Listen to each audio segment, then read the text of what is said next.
حضرت عائشہ صدیقہ رضی اللہ تعالیٰ عنہ فرماتی ہیں ایک عورت تھی اور اسے نبی پاک صلی اللہ تعالیٰ علیہ وسلم نے وہ کلمہ پڑھ کے مسلمان ہوئی، مدینہ طیبہ آ گئی تو حضور نے مسجد نبوی شریف میں اس کے لیے مکان، ایک سادہ سا کمرہ ساتھ مسجد کے بنوا دیا، وہیں رہنے لگی۔ اکثر وہ سیدہ طیبہ کے پاس آتی تو حضرت عائشہ صدیقہ رضی اللہ تعالیٰ عنہ فرماتی ہیں وہ بڑی باتیں سناتی اور آخر میں کہتی وہ ہار والا دن بھی بڑا عجیب دن تھا اور میرے رب کی قدرتوں کا دن تھا، وہ بھی بڑا عجیب دن تھا۔ سیدہ عائشہ صدیقہ رضی اللہ تعالیٰ عنہ ایک دن فرمانے لگی کہ تو ہار والے دن کا بڑا ذکر کرتی ہے، وہ کیا دن تھا؟ تو خاتون کہنے لگی اماں جی وہ دن تھا جب میرے رب پر بھروسہ اور مضبوط ہو گیا، جس دن میرا اپنے رب پر توکل اور بڑھا، میرے ایمان میں یقین میں اور پختگی آئی۔ کہنے لگی میں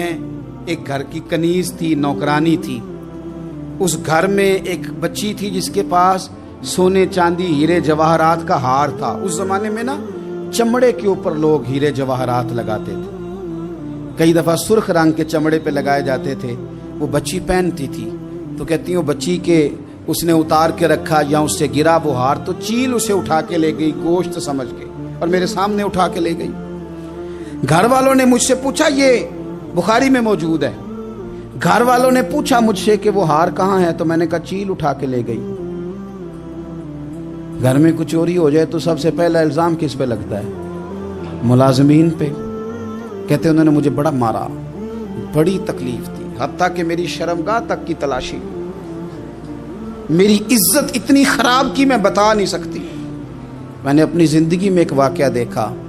ایک امیر گھر میں چوری ہو گئی، ملازم کو اتنا مارا کہ وہ چارپائی پہ پڑ گیا،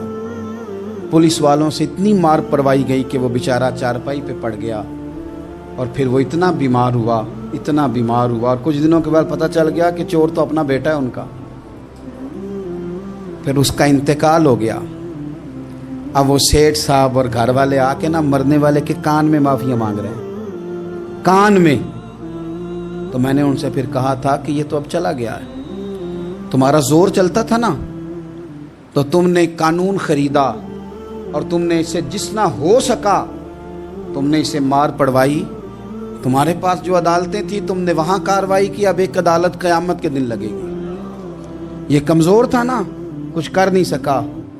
میرے نبی پاک صلی اللہ علیہ وسلم نے فرمایا سن لو، اگر سینگ والی بکری نے بغیر سینگ والی بکری کو تکلیف دی ہوگی نا تو قیامت کے دن اسے بھی بدلہ دینا پڑے گا کہ تیرے پاس سینگ تھے اور تو نے اسے مارا تھا۔ وہ خاتون عرض کرتی ہے سیدہ عائشہ کی خدمت میں کہ مجھے بڑا مارا، مجھے تکلیف دی، میں کہہ رہی تھی کہ میرے سامنے چیل لے گئی ہے پر وہ نہیں مان رہے تھے، اماں جی انہوں نے مجھے بڑا مارا۔ حضرت عائشہ صدیقہ کہتی ہیں پھر کیا ہوا؟ کہنے لگی اماں جی جب کوئی میرا مددگار نہ رہا،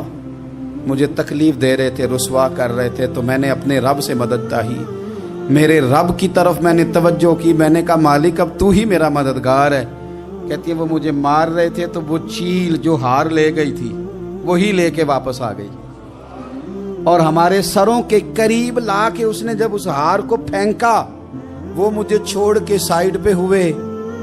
وہ میری بے گناہی جان گئے، لیکن آپ کو بتاؤں اس دن سے میرا اپنے رب پر یقین اور بڑھ گیا۔